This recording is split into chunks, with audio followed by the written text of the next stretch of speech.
Tiniyak ng ating gobyerno na may nakalatag ng contingency plan sakaling magtangka ang Chinese vessels na lumapit muli sa BRP Sierra Madre.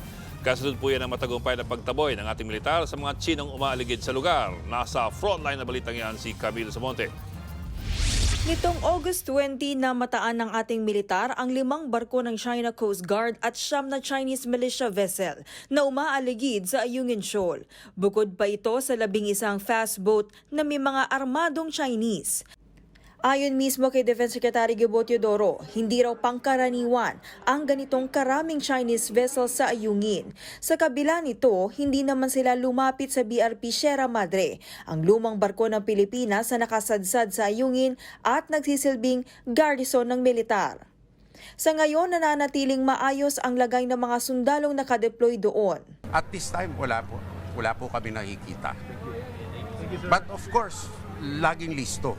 Tuloy-tuloy din daw ang pagsasagawa ng resupply mission para sa mga sundalo sa BRP Sierra Madre. Tingin naman ng National Maritime Council ang pagpapakalat ng Chinese vessels sa pinagtatalunang rehiyon ay parte pa rin ng propaganda ng China para palabasing kontrolado nila ang Ayungin Shoal. Optics nila yun, na gusto nilang iparating. Again, hindi naman yung mga tropa natin sa BRP Sierra Madre, hindi naman sila na-alarma actually doon. Ang sinasabi kasi natin, yung kanilang target audience ay actually the domestic audience, yung kanilang mamamayan na mga nasa China. Pagtitiyak pa ng NMC, may contingency plan na nakahanda sakaling lumapit o may gawin ang puwersa ng China sa BRP Sierra Madre. Sa ngayon, naitaboy na ng Armed Forces of the Philippines ang mga China Coast Guard ships palabas ng Ayungin Shoal.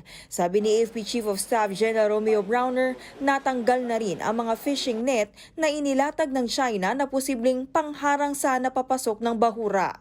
The situation is improving. We have been successful in pushing the Chinese intrusions into the shoal itself. So successful tayo na naitulak natin yung mga Chinese. Yun nga lang, nananatili pa rin sa paligid ng Ayungin ang mga Chinese vessel. Pagtitiyak naman ng ating gobyerno, walang magbabago sa paninindigan ng Pilipinas. Nagbabalita mula sa Frontline, Camille Samonte, News 5. Mga kapatid, Ed Lingaw po, maging maalam at may pakialam sa mga napapanahong balita sa ating bansa. Para sa mas malilimang pagtalakay at paghimay sa mga issue at headlines, mag-follow at mag-subscribe sa social media pages ng News 5.